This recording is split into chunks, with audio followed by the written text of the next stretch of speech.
Damos la bienvenida a nuestro canal de YouTube y hacemos nuestro Facebook Live a partir de este momento. Seguimos con nuestras enseñanzas de Romanos. Ya quedan muy pocas, pero créanme que son bien doctrinales ya nuestras últimas enseñanzas. Estamos con Romanos 53 y el tema de hoy vamos a ver los dones. Los dones. El domingo pasado estudiamos, hace 2 domingos, hace 8 días fue que mi esposa compartió, pero hace 2 domingos hablamos de que debemos de presentar nuestros cuerpos, recuerdan, en sacrificio vivo. Comprendimos que nuestra mente tiene que ser renovada y que tiene que ser transformada, ¿recuerdan? Para que ya no pienses como los demás. Como los demás me refiero a los que no conocen de Dios. Eso lo vimos en Romanos 12, 1 y 2.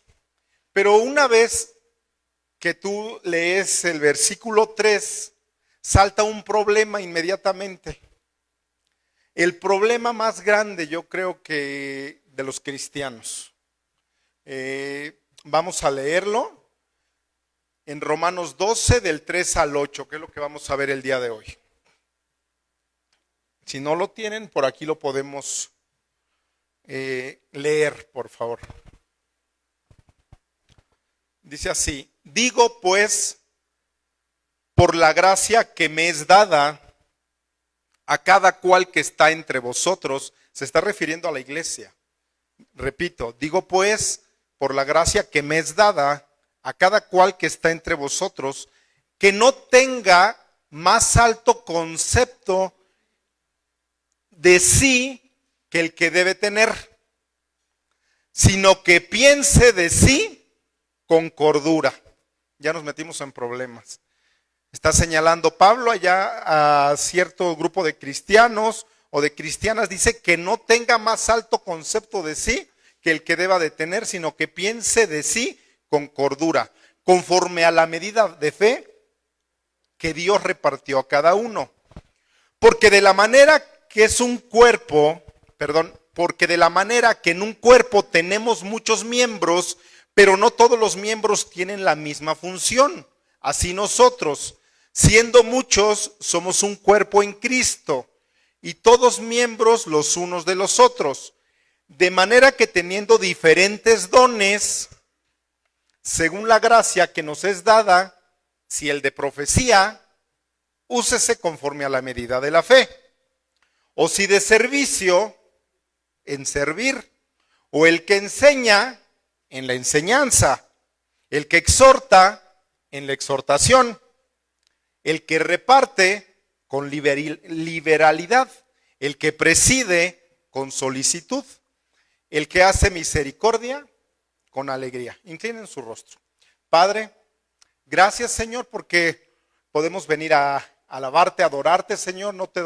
Padre, te damos gracias, Padre, no nos cansamos de darte gracias por ese hecho, Señor, de que tenemos esa libertad, Señor, de venir a alabarte, Señor, con toda la libertad, Padre, que tenemos. Gracias, Padre, y asimismo te quiero pedir, Padre, que tú, Señor, seas, Padre, quien hable esta mañana a cada uno de los que estamos aquí presentes y de los que nos siguen, Padre, a través de las redes sociales, Padre. Que tú seas, Padre, el que siembre esa semilla, Señor, en la mente, Padre, que lo baje a su corazón y así lo pueda actuar. Te lo pido en el nombre poderoso de Jesucristo. Amén. En el versículo 3 vemos que existe ya un enemigo que nos va a estar acechando en nuestra vida cristiana y que también te acechaba antes de que tú fueras cristiano. Fíjate que una de las características principales de los que no son cristianos es que la persona siempre va a tener un concepto de sí misma, pero un concepto mucho más alto del que debes de tener, o el que debe de tener esta persona que no conoce de Cristo. Siempre va a pensar que es mejor, que es buena, que no le hace mal a nadie. Por ejemplo, las personas que no son cristianas y que tienen dinero, tienen un concepto de sí mismas, que se creen el derecho muchas veces de pisotear o de minimizar o de humillar a los pobres, de hacerlos menos. La gente en general tiene un concepto de sí mismas, pero distorsionado. Hay gente que tuvo una buena educación, tuvo tal vez la bendición de que sus papás los llevaran a unas buenas universidades, a una buena escuela. Sus padres tal vez se preocuparon en esa educación, pero no por eso de que te sientas estudiado y de que haya gente que no haya estudiado, que te creas con el derecho de humillar a las personas que tal vez no tuvieron las mismas oportunidades que tú tuviste o que esta persona tuvo. Muchos llegan hasta el grado de la burla y no debe de ser así. Este concepto que de las personas, cuando tú llegas a Cristo y tienes una renovación, muchas veces lo acarreas a tu vida cristiana, lo arrastras a Cristo. Llegas a la iglesia y no hay un cambio alguno, no hay cambio. Ves a las personas tal vez de arriba abajo, ya que tal vez tienes un concepto demasiado elevado y tal vez no las puedes ver de frente sin antes tú verlas como vienen vestidas o vestidos. Esto en la Biblia se llama distinción de personas. El Señor Jesús en la Biblia nos muestra otra enseñanza diferente totalmente.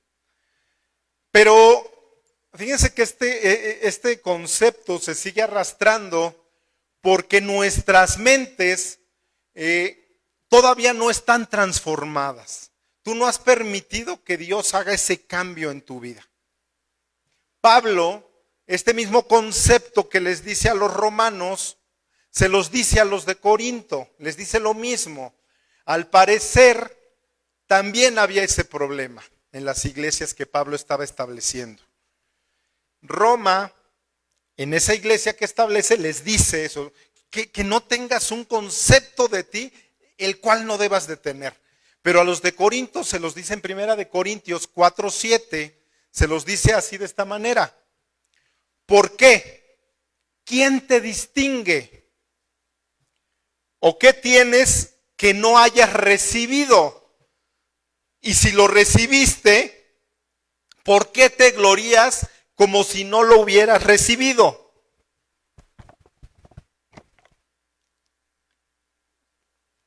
Comprendamos con estas lecturas que una vez que tú ya eres cristiano, que una vez que ya tuviste una mente renovada, como la vimos hace 2 domingos, que ya renovaste esa mente, dice que en Cristo todos somos uno. No lo digo yo, lo dice la palabra. O sea, ya no podemos ver a nadie según la carne, según lo que tú ves, lo que tus ojos ven. Yo ya no puedo ver al hermano que es pobre, o porque viene sucio, y no lo saludo porque huele feo, o porque el hermano que es rico y que se pone un buen perfume y huele bien, a él sí lo voy a saludar. Dice la Biblia que somos uno, que somos un cuerpo.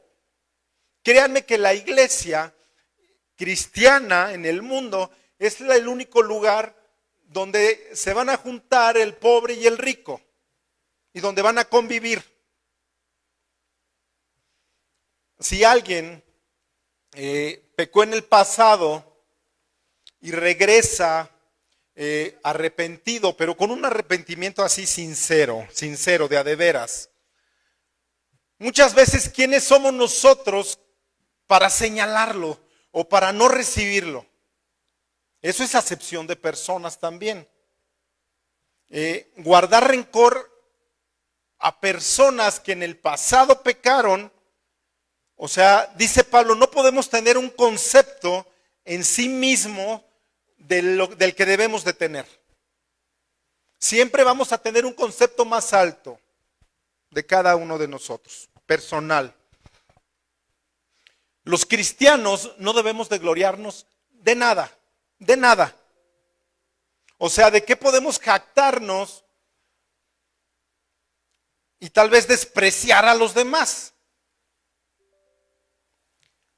Pablo dice, tengan mucho cuidado, así, pero mucho cuidado de que te sientas más que otros, o de que te sientas menos inclusive. Eso abarca en las dos partes. De que ni te sientas más, pero que no te sientas menos también. Que te vayas a menospreciar. Mucha gente, y yo los corrijo, cuando ya tengo cierta confianza con ellos, me dice, aquí está tu pobre y humilde casa, y aquí está tu pobre y tu humilde servidor. Yo le digo, mira, eres un pobre y humilde orgulloso, es lo que eres. Porque si fueras humilde no me lo dirías. Un humilde se queda callado. Eres un orgulloso. Hay que tener muchas veces mucha sabiduría de lo que decimos.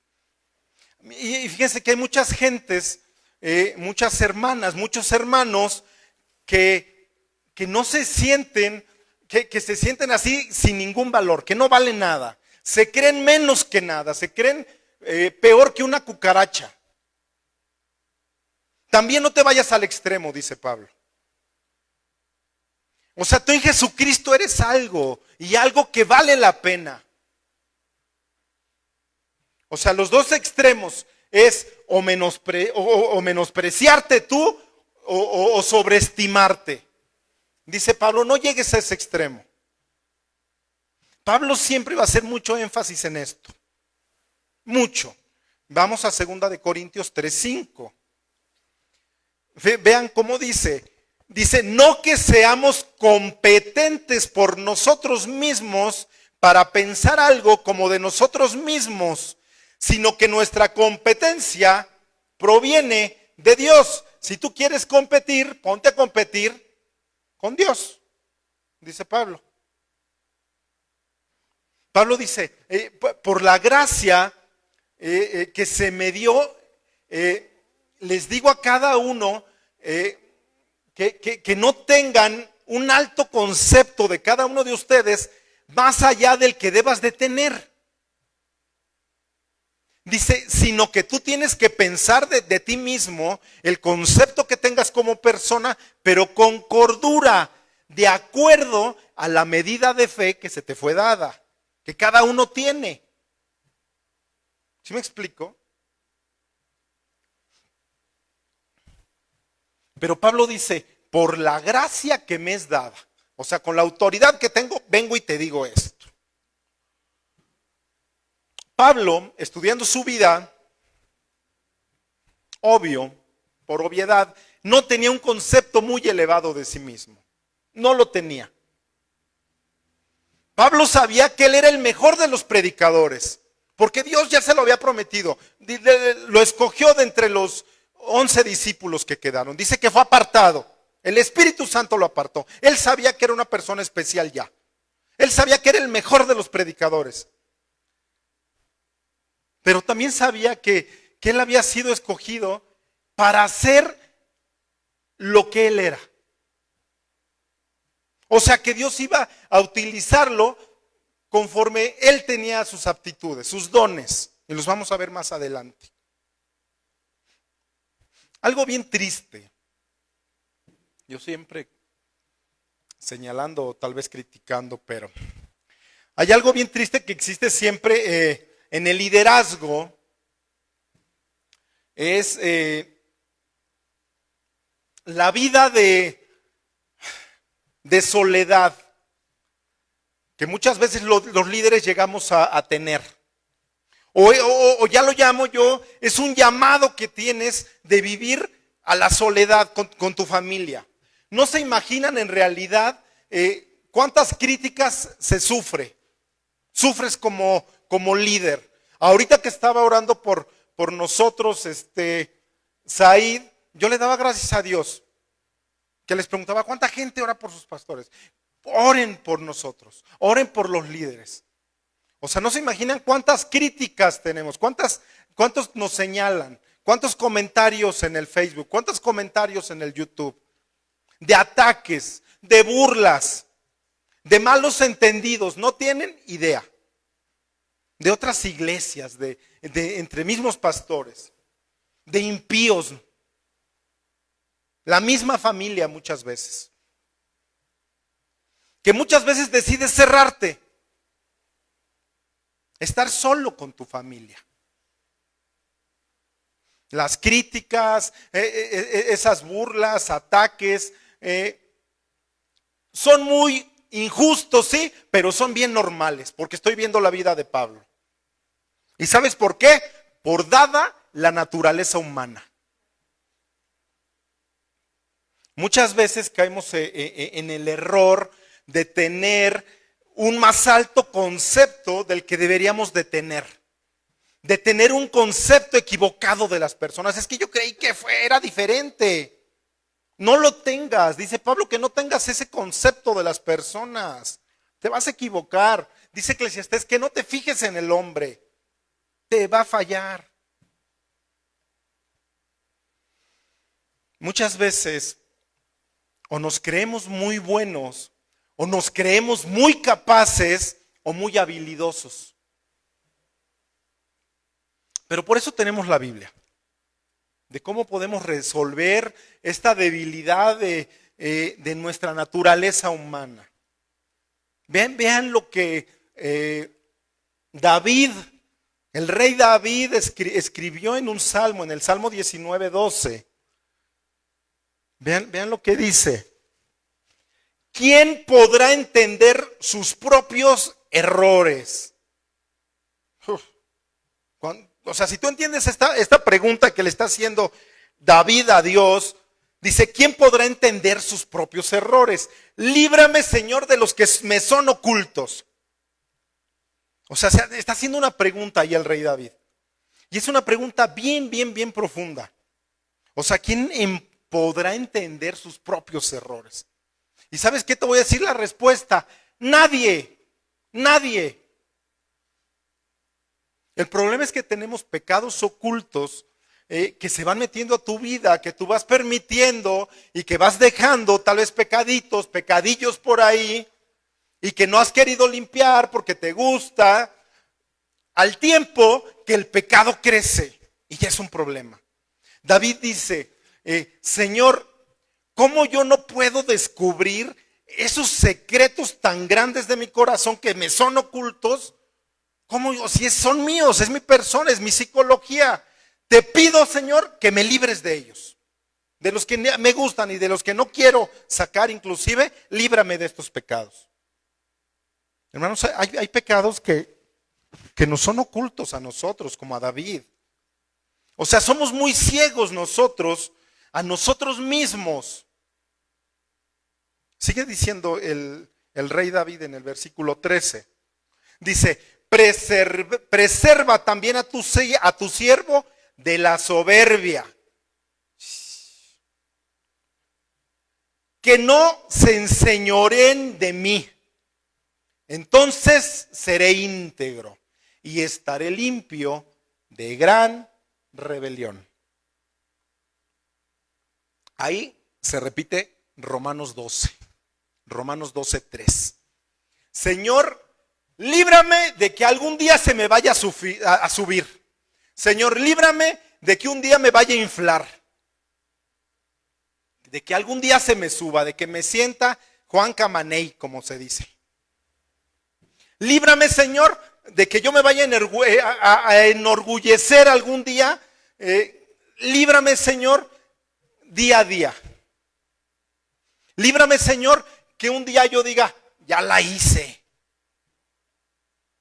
¿Sabes qué? Porque el día que tú digas, ya la hice, alma mía reposa, dice la Biblia, ya la hiciste. En ese mismo día que tú digas eso, es el primer paso para tu caída. Porque dice, preserva también a tu siervo de la soberbia. Un día que tú te creas mucho, viene la soberbia, pero estás preparando tu caída. Es bíblico eso. Y es repetido muchas veces en la Biblia. Dice la Biblia que porque el que crea que está firme, que el que crea que ya la hizo, bien abusados, hay que estar bien abusados por eso. ¿Sabes por qué? Porque a los 5 minutos, a los 5 segundos puedes caer. Las Torres Gemelas, un imperio monetario en Estados Unidos, financiero de Estados Unidos, el primer país capitalista en el mundo, impenetrable. En el 2001 se cayeron. Hermanos, los pecados ocultos en nuestra vida, la soberbia puede acabar dominándote, enseñoreándote de ti, de mí. La única forma que podemos hacer para que constantemente seamos libres de pecados, es de que tú y yo seamos honestos con Dios. Con Dios no le puedes engañar. Cada noche antes de que te vayas a dormir, dile, ¿sabes qué, Padre? Examina mis pecados ocultos, Señor. Mis pensamientos, lo que dije hoy, lo que le dije a mi esposa, perdóname, Señor. Lo que le dije a mi esposo, lo que le dije a mi hijo, perdóname, Señor. Conoce tú mi corazón, Padre, porque dice tu palabra que ni yo conozco mi propio corazón. ¿Y sabes qué? Dios te va a ir mostrando dónde tú le estás fallando, dónde yo le estoy fallando. Volvamos a Romanos. Vean lo que dice Romanos 12, 4 y 5. Dice, porque de la manera que en un cuerpo tenemos muchos miembros, pero no todos los miembros tienen la misma función, así nosotros, o sea, nosotros, la iglesia, siendo muchos, ¿somos qué? Un cuerpo en Cristo, y todos los miembros unos de los otros. Somos una familia. Por eso te digo hermana, por eso te digo hermano.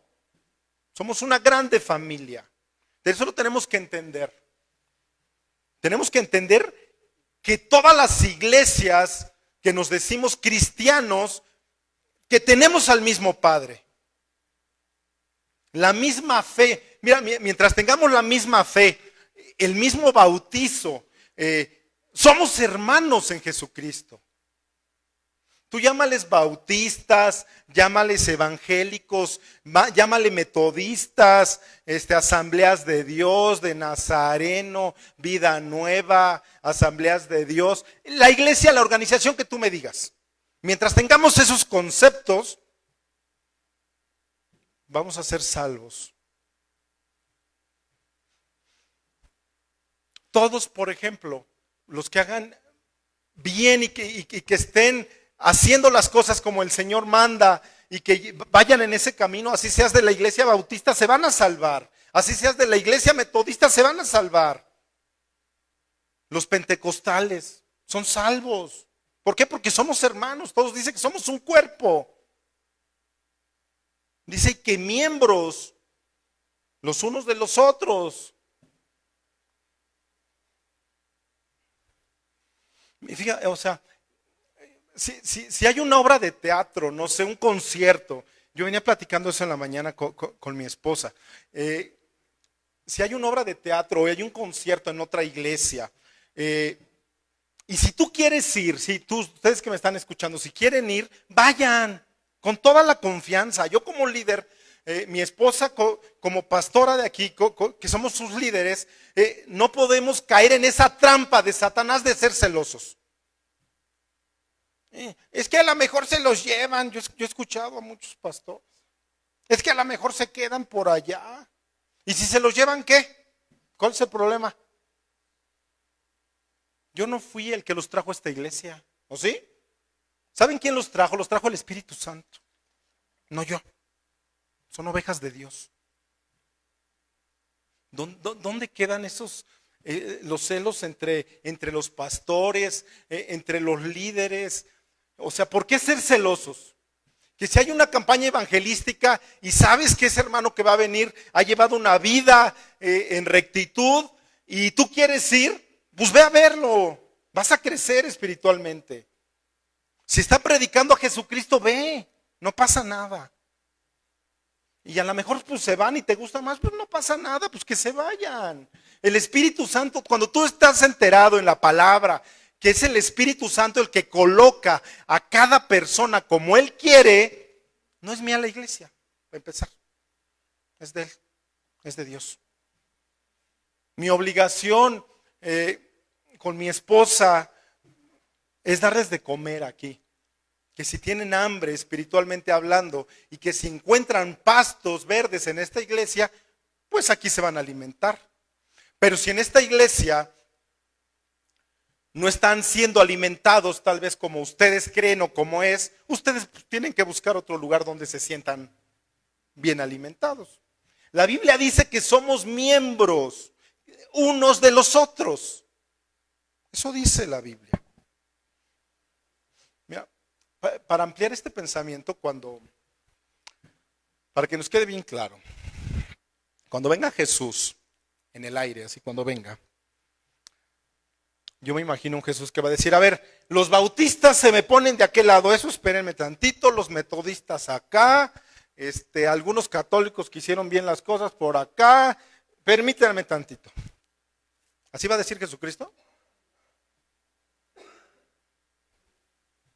Cuando venga Jesús, hermano, entre las nubes, no va a haber tu título, ningún título va a haber. Muchos de nosotros se van a avergonzar. ¿Sabes por qué? Porque ahí te vas a dar cuenta de que atacabas a tal hermano y de que lo posteabas en el Face y que pedía aquello y que hacía aquello. Y ahí nos vamos a avergonzar. ¿Sabes por qué? Porque cuando era tu hermano, dice la Biblia, era tu hermano en Jesús. Aquel día Jesús te va a decir, ¿ves a ese hermano? Todas las jetas, todas las caras que le hiciste, los chismes que le inventaste, todo eso que le hiciste, me lo hiciste a mí. Dice, porque yo soy el ministro del mejor pacto, dice Jesús en Apocalipsis. O sea, cualquier cosa que le hagas a estos chiquititos, a este miembro del cuerpo, se lo estamos haciendo a Jesucristo, hermanos. A lastimar a miembros de otras iglesias. No estamos lastimando a ellos. Estamos lastimando a nuestro Señor. ¿Sabes por qué lastimamos al Señor? Porque el Señor también con su propia sangre los ganó a ellos. Por ese simple hecho. Tengamos esa idea. Siempre, siempre en nuestro corazón. Siempre. Yo quisiera meterme en su mente de cada uno de ustedes aquí, en su corazón, para que se les quede grabado aquí en esta congregación ese pensamiento que siempre lo hemos tenido con mi esposa. O sea, que tengamos mucho cuidado muchas veces de hablar mal de miembros de otras iglesias. Es bien feo porque hemos pasado que te critiquen, que te estén señalando, que haya malos entendidos. ¿Sabes qué debemos de hacer como miembros? Es levantar a Jesús en alto siempre, levantarlo. ¿Sabes qué? Para que Él se glorifique cuando Él regrese.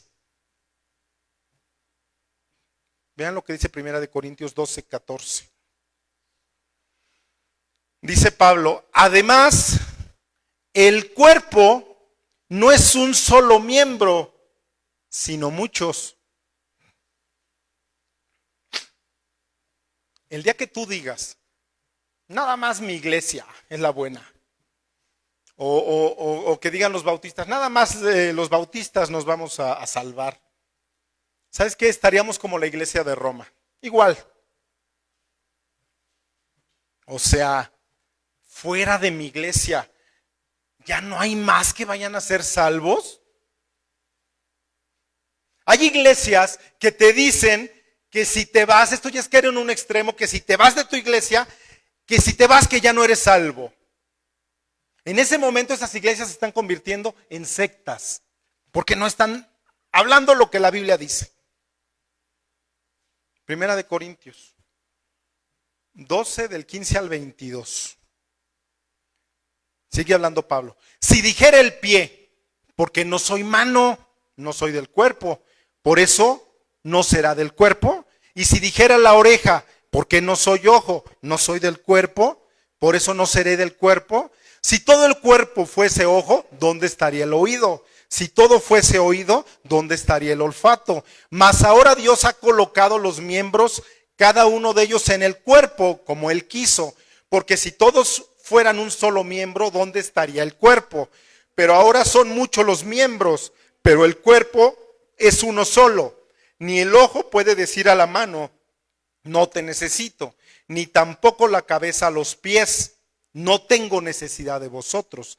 Antes bien los miembros del cuerpo que parecen más débiles son los más necesarios. No podemos decir, hermanos, nosotros estamos bien, ellos están mal. Ni tenemos la necesidad de ustedes, nosotros ya la hicimos solos. Si no predica mi pastor o mi pastora, yo no voy a ningún otro lado. Recordemos, hermanos, que nos necesitamos unos a otros. Dice que los más débiles son los más necesarios. Que no habla de miembros de que no se necesitan. Todos los miembros necesitamos. Si te falta un dedo, te falta un brazo, si te falta una pierna, te hace falta. Porque te hace falta, porque Dios te formó completo, íntegro. ¿Cómo vas a decir que no tienes necesidad de tal miembro? Sigamos leyendo. Primera de Corintios 12, 25. Dice, para que no haya desaveniencia en el cuerpo, dice Pablo, para que no se sigan peleando. Si había broncotas también. Dice, para que no haya desaveniencia en el cuerpo, sino que los miembros todos se preocupen los unos por los otros. Hermanos, de todos los grupos que existen, de todas las denominaciones, hay grupos que inclusive se reúnen en casas los viernes, los sábados, en diferentes casas, y vean qué clase de hermanos son, ejemplares. O sea, de todas las denominaciones que seamos, obviamente cristianas, me refiero a que tengamos lo que acabo de decir, la misma fe, el mismo bautismo, que creamos en que Jesús murió en una cruz, que murió, que resucitó al tercer día y que ascendió. Mientras tengamos esa misma idea, somos hermanos, para que me entiendan. Porque no vayan a decir, o los que estén en internet, que el pastor Edgar ya es ecuménico, dice que todos los grupos y que todos hagamos uno. No, que no vayan a confundir. El ecumenismo es cuando se unen todas las religiones, diferentes grupos, pero con un credo diferente. ¿Ok? Los cristianos estamos unidos en Efesios 4, léanlo en su casa. O sea, bajo un mismo Padre, bajo un mismo bautismo que es del Espíritu Santo, bajo una misma fe y la misma salvación que es por gracia. Bajo esos mismos conceptos somos hermanos. O sea, no importa toda la iglesia que vayas. Si tú estás bajo estas 4 o 5 cosas que tenemos, tú y yo somos hermanos. Somos hermanos en Cristo. Y que aceptes que la palabra de Dios está inspirada totalmente en nuestro Dios. Somos brothers, como decimos, eres mi brother. Si tú me dices, ¿sabes qué? Es que yo soy presbiteriano, pero nada más creo en los evangelios.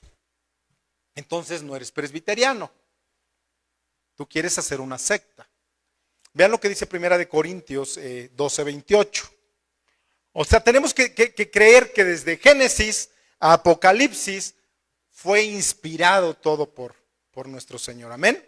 Vean lo que dice Primera de Corintios 12, 28. Y aún nos puso Dios en la iglesia Ay, es que el pastor Edgar se puso solo. ¿Qué dice ahí? ¿Y a unos puso quién? Ah, qué bueno que los que me escuchan en internet. Y a unos puso Dios en la iglesia. Primeramente apóstoles, luego profetas, lo tercero maestros, luego los que hacen milagros, después los que sanan, los que ayudan, los que administran y los que tienen don de lenguas. Sigamos leyendo. Primera de Corintios 12, del 29 al 31, por favor. Dice, ¿son todos apóstoles? ¿Todos somos apóstoles? No. ¿Son todos profetas? No. ¿Todos maestros? No. ¿Hacen todos milagros? Pues no. ¿Todos tenemos dones de sanidad? Pues no. ¿Todos hablamos en lenguas? Pues no. ¿Interpretan todos? Tampoco. Dice, procurad pues los dones mejores, mas yo os muestro un camino aún más excelente, dice Pablo. La respuesta es no a todo esto. O sea, no todos vamos a tener los mismos dones. Vayamos a Efesios 4. Pablo en Efesios también dice que hay dones que nos pueden ayudar internamente. O sea, y que también hay dones que Dios da a algunos, no a todos, para que ellos vayan a iglesias y ministren esos dones. Efesios 4 del 11 al 13. Vean lo que dice. Y él mismo, seguimos en el mismo espíritu, Dios es el que pone. ¿Por qué? Porque un pastor no puede durar 8, 10 meses, 1 año, 2 años, si 10 no es el que te pone. Dice, y él mismo, está hablando Dios mismo, y él mismo constituyó a unos apóstoles, a otros profetas, a otros evangelistas, a otros pastores y maestros, a fin de perfeccionar a los santos para la obra del ministerio, para la edificación del cuerpo de Cristo, hasta que todos lleguemos a la unidad de la fe y del conocimiento del Hijo de Dios, a un varón perfecto, a la medida de la estatura de la plenitud de Cristo. Él es el que da los dones, Dios. Él los da. Nadie va a escoger bueno, yo quiero ser profeta. Bueno, yo quiero ser apóstol. Yo quiero ser pastor. Bueno, evangelista mejor, ¿no? ¿Qué me gusta hacer más? Dios es el que da los dones, dice la palabra, ahí en Efesios 4. Si tú quieres ser apóstol, pastor, profeta, maestro, dice la Biblia que esto le pertenece, fíjate lo que dice el original, que esto le pertenece al consejo escondido y a la soberanía de Dios. No te metas con eso. O sea, Él te llama, Él te unge y te da los dones.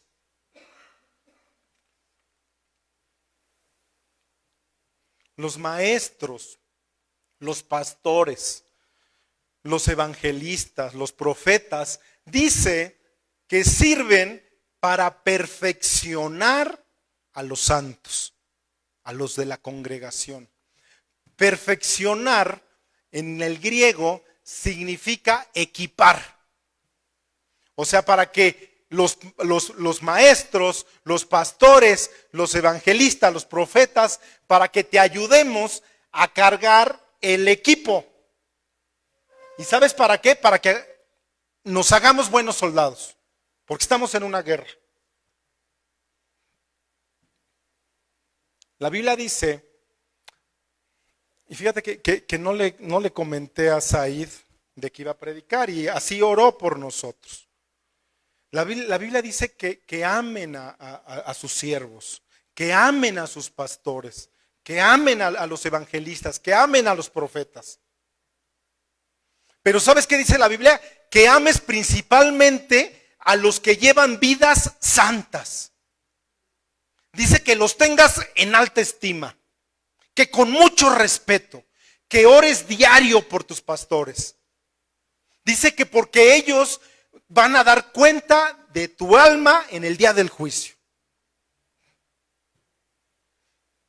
Las oraciones que del pastor, de la pastora para tu familia, lo que se hace por las familias, nadie lo podrá ver, nadie.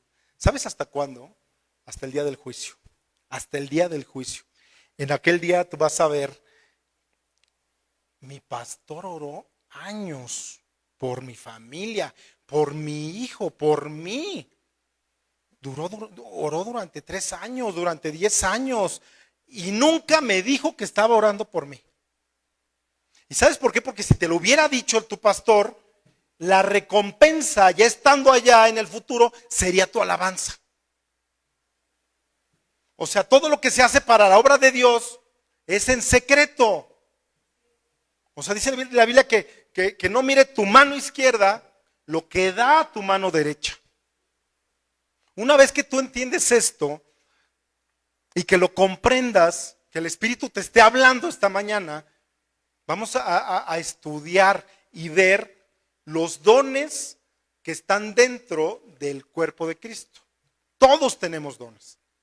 ¿Y sabes qué son los dones? Son las herramientas que tenemos para equipar a la iglesia. Romanos 12 del 6 al 8. Dice, de manera que teniendo diferentes dones, no todos tenemos los mismos dones, según la gracia que nos es dada. Todos tenemos una gracia especial. Si el de profecía, úsese conforme a la medida de la fe. O si de servicio, es servir. O el que enseña en la enseñanza, el que exhorta en la exhortación, el que reparte con liberalidad, el que preside con solicitud, y el que hace misericordia, que la haga con alegría. Vamos a estudiar los dones, bien rápido. El primer don, dice que el de profecía. El de profecía es una palabra griega, profeteia.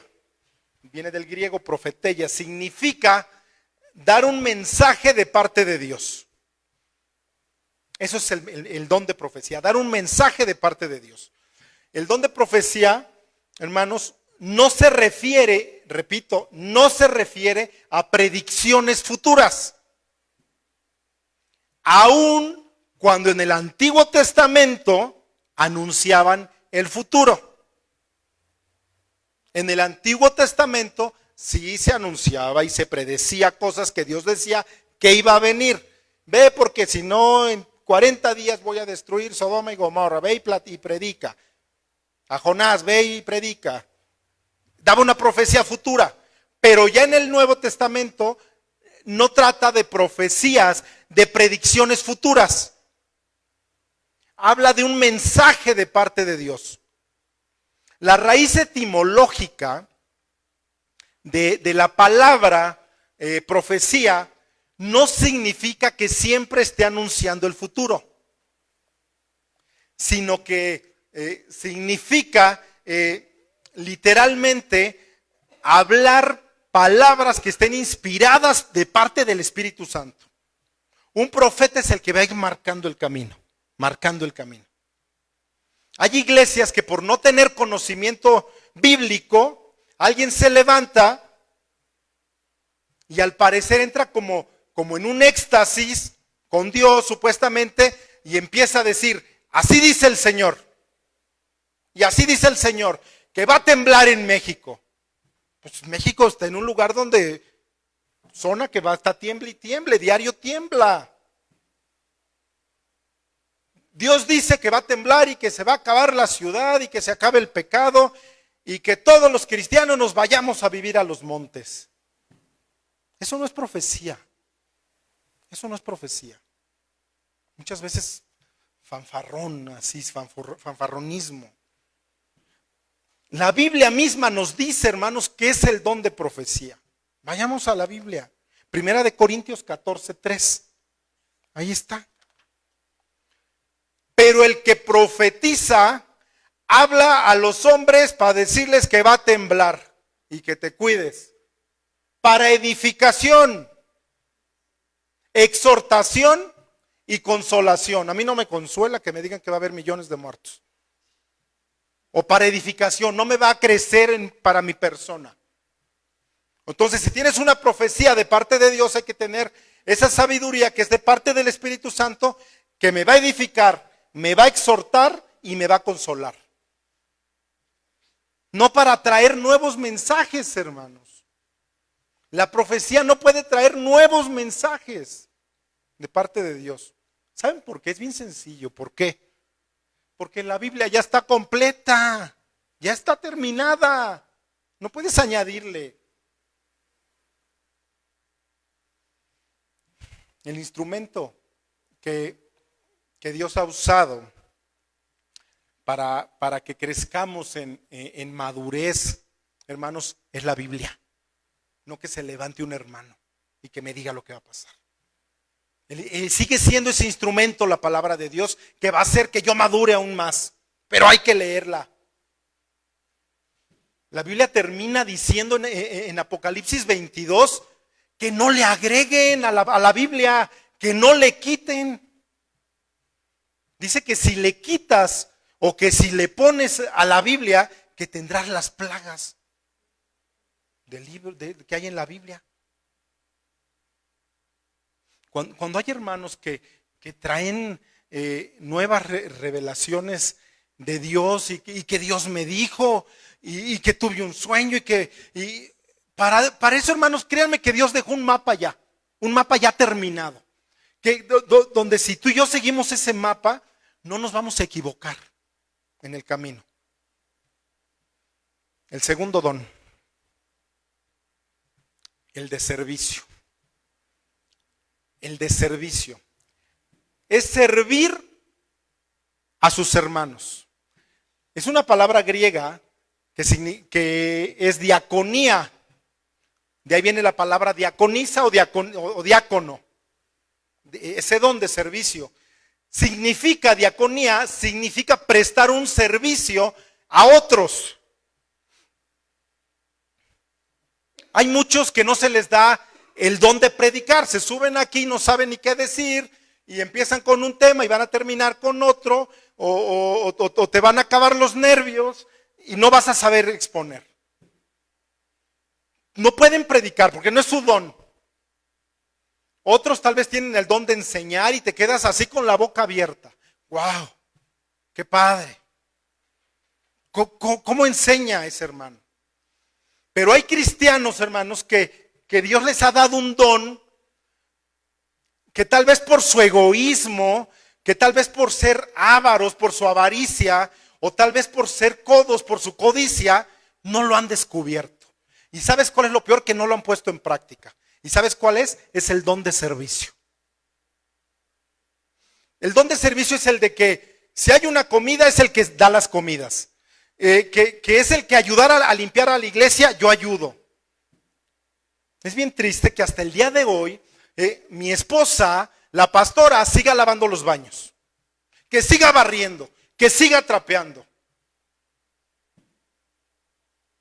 El don de servicio es de que prestes tu carro si necesitamos un carro. El de cargar cosas. En el de qué te puedo servir, qué hace falta. Quiero ayudarte. Tú llegas y pues todo está limpiecito, bien limpiecito. Hace 2 años vinieron los hermanos de Juan, mi yerno de Argentina, 2 de sus hermanos y un amigo de ellos. Me quedé con la boca abierta. Yo creí que en otras iglesias yo tenía el don de servicio, yo creí, pero no. Ellos tienen el don de servicio. Me veían, no sé, este papel, pastor, permítemelo, yo lo cargo. A mi esposa, permítame su bolsa, pastora, yo la llevo hasta su lugar. Me sentí mal, nos sentimos mal porque no encontraban qué darnos, que ni te movieras. O sea, un gran ejemplo de servicio. Que hay que prender el ventilador, ni les dices, ¿ves que está haciendo calor? Le prendían. Y que si hay que mover aquello, le movían. Ese es un don, el de servicio. Hermanos, todos estamos capacitados para ese don. Todos. ¿Y sabes cuál es el único requisito? Es de que te levantes más temprano y que vengas a ayudar. Pregúntale a mi yerno Juan, ¿en qué puedo ayudar? A mi esposa, acércate. ¿En qué les puedo ayudar, pastora? Escúchenme bien, pero bien claro. Si tú nunca pasas por el don de servicio, Dios no te va a revelar el otro don que sigue. Jamás. Uno que es más grande. ¿Sabes qué? Hasta que pases y ejercites el don de servicio. Hasta entonces es cuando Dios te va a mostrar ese don que tal vez tú fuiste llamado. El don de servicio. Todos estamos capacitados para eso. El tercer don es el de enseñar.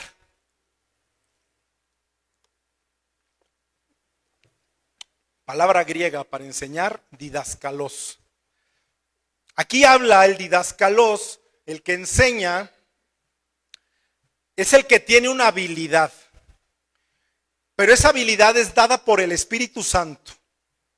Es para que el didaskalos, el que enseña, tiene esa capacidad, esa habilidad para comunicar todas esas verdades de Dios que son reveladas en su palabra. Este don, yo opino y digo que todos los pastores lo tienen que tener, el don de enseñar. No le tires nunca al pastorado si no tienes bendición en tus estudios bíblicos. Si alguien no te pregunta y si alguien no se mete en tu plática, pues tú no eres maestro. Cualquiera que tenga el don de comunicar la Biblia y de poder traducir, pero poder traducir en un lenguaje sencillo, todas esas cosas complicadas que vienen en la Biblia, que el Espíritu Santo te va a revelar, esa persona tiene el don didaskalos, el don de la enseñanza, que se le hace fácil comunicar las verdades ocultas. El cuarto don es de la exhortación. La exhortación es palabra griega, paraklesis. Aquí para paraklesis son dos áreas que me marcaba el diccionario bíblico de exhortación. Te lo muestran como una moneda tiene dos caras. Por un lado de esa moneda es una persona, el que exhorta, es una persona que sabe confortar a otros hermanos en tiempos de aflicción, en tiempos de que están sufriendo, en tiempos de desconsuelo, en tiempos de desesperación. Y no todos tienen ese don. De acercarse a una hermana, tal vez de que, por ejemplo, se le acaba de morir el marido y de que cómo la puedo animar, de consolarle en Cristo, ese es un lado de la moneda, de decirle, hermana, estoy con usted, Dios la bendiga, échale muchas ganas. Se ve que no tengo ese don, ¿verdad? El otro don, el otro lado de la moneda, es de tener la habilidad, el don de exhortar, es la habilidad de que tengas la habilidad de saber llamar la atención. O sea, de que llames la atención cuando alguien está mal. La habilidad, es una habilidad, hermanos, que tenemos que desarrollar en Cristo. Hay hermanos que no tienen esa habilidad y llegan, ayer te vi de borrachote, brother. No, te vi de borrachote ayer. Te vas a ir al infierno, vas a ver. Y te platican al otro día, ayer exhorté a un hermano. ¿Cuál exhortación, no? Eso no es exhortar a un hermano. Ahí lo apedreaste, lo lastimaste. Es una habilidad de saber exhortar, de decirle, ¿sabes qué, hermano? La palabra de Dios dice esto, la palabra de Dios dice aquello. El quinto don dice que es el de repartir. palabra griega metadinomi, significa la capacidad, la habilidad de compartir nuestros bienes terrenales, del don de repartir. Hay muchos que dicen, yo no ofrendo porque yo no tengo el don de repartir. Yo les voy a explicar la diferencia. El don de repartir lo tienen los hermanos que están bien económicamente. Eso dice el original. Los hermanos que tienen money, que tienen dinero. Hay en el mundo, hermanos, y me puse a estudiar esto, hay personas, hay hermanos en el mundo que Dios escoge para darles dinero, para hacerlos millonarios, para hacerlos ricos, para darles plata, monedas, como quieran llamarle. Dios les da esa habilidad para hacer buenos negocios, para hacer dinero. Son buenos para el business, ¿no? Prósperos en sus negocios. Cuando Dios le da la habilidad a un cristiano para que haga dinero, Dios le da ese don para que entienda ese hermano, para que entienda esa persona que el dinero no lo está haciendo para él, sino que Dios se lo está dando es para que lo reparta. Y dice la Biblia que lo reparta con liberalidad, que sea libre, que no sea así de, ay no, quién sabe, le quedo al saco uno de 200, uno de 100, el más chiquito, ¿no? Y luego hasta te equivocas y le das el de 500, ¿no? Dice que con liberalidad. Vean lo que dice 2 Corintios 8, de 12 al 14. Para lo que estamos hablando. Porque si primero hay la voluntad dispuesta, será acepta según lo que uno tiene, no según lo que no tiene.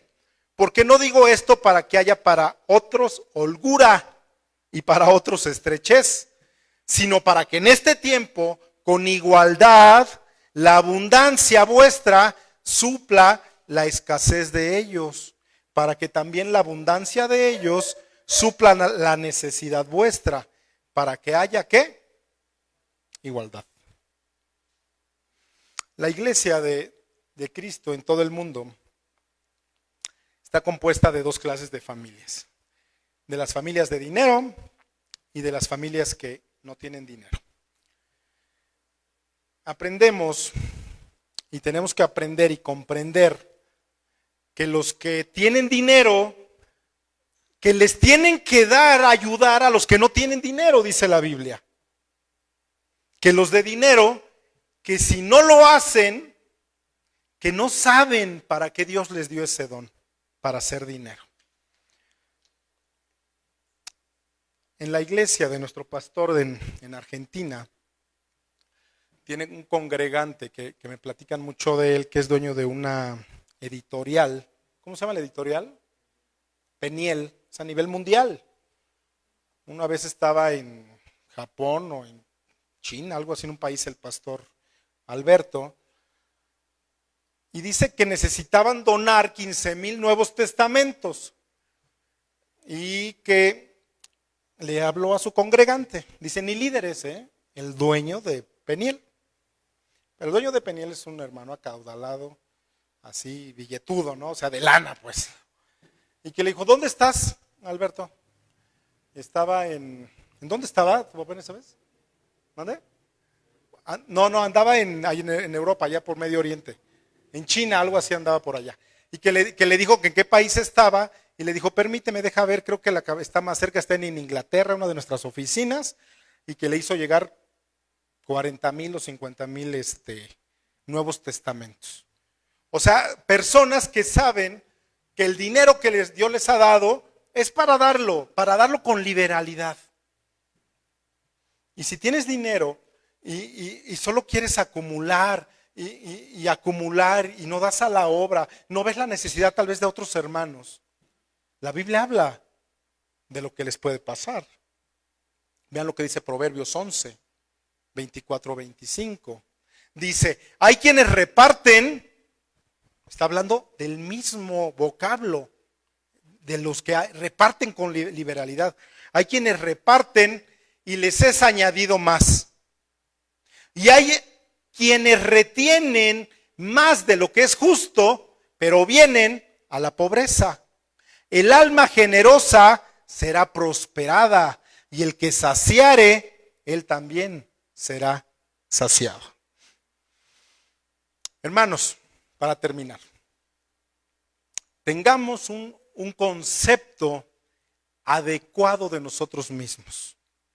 Si tú vienes a esta iglesia y vas a otra y dices, nosotros tenemos la verdad, recuerda que ellos también son hijos de Dios y no tenemos por qué menospreciarlos, nunca. Aprendimos hoy también que no todos tenemos los mismos dones. Dice que tenemos que respetar los que tienen los diferentes dones. Que si hablas en lenguas, que le des gracias a Dios. Que si tienes el don de ser libre, que tengas esos dones. De profecía, pues que lo hagas. Pero dice que hay que saberlo cómo usar, dice la palabra. Aprendimos que si tenemos todos estos dones, que los sepamos utilizar. Y algo más importante, que los practiquemos. Todos tenemos un don, hermano. Y si no tienes tú el don y dices, pero yo qué don puedo tener, honestamente, no lo tienes por flojo. O tal vez por apatía, muchas veces. Pónganse de pie, por favor. Dice la palabra que seamos fieles. Que seamos fieles porque es a Jesucristo al que servimos. Señor, gracias, Padre. Gracias, Padre, porque, Dios mío, tal vez queremos pensar de nosotros, Padre, más alto, Señor. Pero tú nos ordenas, Padre, que pensemos de nosotros mismos con cordura, Señor. Que lo que nos debe caracterizar, Padre, como cristianos, como hijos de Dios, como hijos tuyos, Padre, es la humildad. Señor, sigue trabajando, Señor, con cada uno de nosotros, Padre, en nuestros corazones, en nuestras mentes, Padre. Necesitamos amarnos y soportarnos los unos a los otros, dice tu palabra, Señor. Como Jesús, Padre, como tu Hijo amado lo hizo en la cruz, Padre. Todo es para ti, Jesús. No queremos hacerlo por nosotros o que sobresalga el que esté aquí enfrente y el que lava baños no sobresalga y el que barre. Señor, Padre, todo es para ti, Señor. Es para el cuerpo, para que todo salga, Padre, bien. Para tu obra, para que más gente conozca de ti, Señor. Gracias, Señor, por tu palabra, Dios. Porque yo sé que vas a cambiar mentes, Señor, vas a cambiar corazones, Padre. Porque es tiempo de que maduremos en ti, Señor. Como esta iglesia en Roma. Que Pablo estaba viendo que tenían esta necesidad y que tuvo que hablar de los dones. Así lo hablamos hoy.